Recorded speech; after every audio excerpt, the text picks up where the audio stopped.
13 WMAC weather, sponsored by Premier Heating and Air.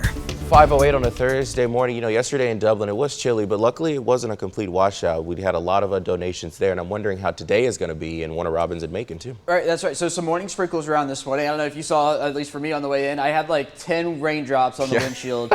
But it's not showing up on the radar. So it's that type of morning, and that is real low in the atmosphere, the rain is. And I think that's going to be a possibility here through the morning hours. It's also the type of rain that models just have a hard time picking up on. So that's what we're looking at for the time being. A live look at downtown. There's the Christmas tree, 55, the current number. We're going to warm up a bit more than we did yesterday, too. Made it to 62 yesterday. Today, I'm forecasting a high temperature of 69. 52 out the door in Eastman this morning, 55 in Dublin and in Wrightsville, 56 in Warner Robins, 53 in Roberta, 54 in Butler and in Montezuma this morning. Here's the radar, and here's what I'm talking about. So I came to work about 3:30 this morning, and notice in and around Macon there was no real rain, but I did see those sprinkles on the way in. So just something to be mindful of this morning. I would still grab the rain jacket. It can't hurt. But down to the south, that is where that coastal low pressure system remains. Some steadier rain down near Valdosta, the Jacksonville area this morning, and even down towards Orlando. However, notice how there's a sharp cutoff right here. That's between Columbus and Nashville. That's a cold front moving towards us, and that's going to dry us out as we get into the night tonight. So today,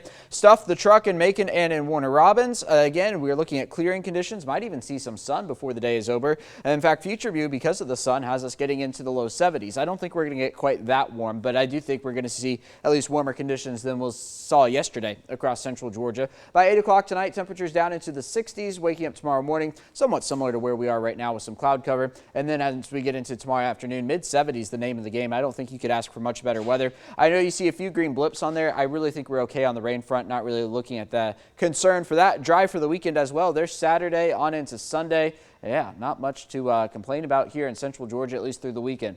That's going to come next week. So here we are Sunday afternoon, clear conditions. Turn our attention out to the west on Monday. This is 5 o'clock here. The European model has been fairly consistent in bringing some storms across the state line late Monday night into Tuesday. However, the GFS, and this is relatively new, is also now picking up on those storms just a bit later. So the European pulling them in here for Tuesday morning, the GFS pulling them in here for Tuesday night. So I do think regardless of what we do see, Tuesday appears to be the timing that the models are locking in on. And then we'll see that clear out of here. This is going to be our first time we've seen a line of storms in quite a while in central Georgia if it does pan out as we're expecting. And the good news is that it will get out of here in time for Thanksgiving Day. As of now, looking at a high temperature of 60 after an overnight low of 37 with that early week rain and storm potential moving out. As for the bus stop this morning, 52 with some sprinkles and then some sun on the way home, 69 being that high temperature with, again, some peaks of sunshine. Winds out of the northeast at 5 to 10. Sunrise is at 7:05 this morning. Here is your 7-day forecast, and there he is, Tom Turkey. He is waiting for Thanksgiving. He's going to be on the 7th day by the time we talk tonight at 5 o'clock with Chief Meteorologist Ben Jones, even though we talked about it just now. But look at that weekend forecast. I think after what we've gone through the past couple of days, we deserve that 74 on Saturday and 70 on Sunday.